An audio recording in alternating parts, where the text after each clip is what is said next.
है उम्मे सलीमा रज़ियल्लाहु अन्हा।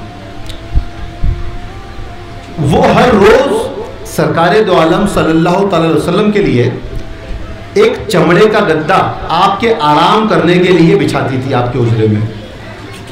दोपहर में गर्मी का वक्त जब होता है तो जितने गर्म देश होते हैं वह लोग आराम करते हैं, तो सरकारे दो आलम सल्लल्लाहु अलैहि वसल्लम भी दोपहर में आराम करते थे।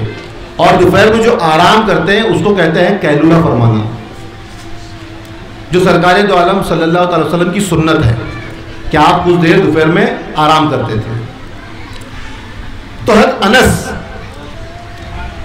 वो फरमाते हैं कि जब सरकार उठ के चले जाते, वहाँ से आराम फरमा कर उठ के चले जाते, तो आपके बदन का पसीना उस चमड़े के गद्दे पे लग जाता, तो मैं उस पसीने को जमा करता रहता और खुशबू की शीशी में जमा करता डालता रहता और उसको खुशबू की जगह पे इस्तेमाल करता।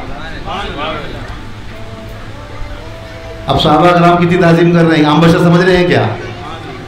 आम बशर समझ रहे हैं क्या? नहीं ना। तो खुशबू की शीशी में जमा करता। यहां तक फरमाया कि जब मैं मर जाऊं, मुझे कफन दिया जाए, मैं मर जाऊं, मुझे कफन दिया जाए, तो उस कफन पे भी यही खुशबू लगाना, कोई और नहीं। जब मैं मर जाऊं तब भी यही खुशबू लगाना जो मैं जिंदगी भर लगाता रहा, क्योंकि मेरे नबी के पसीने में जो खुशबू आती है वो मुश्क और अंबर में भी नहीं आती। अगर वो आम हमारी तुम्हारी तरह बशर होते तो क्या उनके पसीने में से खुशबू आती? क्या हज़रत अनस ऐसे उनके पसीने की ताज़ीम करते? हज़रत उम्मे सलीमा फरमाती है कि मैं भी वो पसीना जमा करती थी।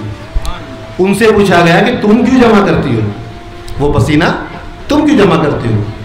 तो बोले मैं भी उसको खुशबू के लिए इस्तेमाल करती हूँ, और जब बच्चे घर में बीमार हो जाते हैं तो मैं उनको वही पसीना पानी में मिला के पिलाती हूँ, उनको शिफा हो जाती है। मैं उनको वो पसीना पिला देती हूँ तो भी शिफा हो जाती है। मैं लोग बच्चों को शिफा देने के लिए उसको जमा करती हूँ।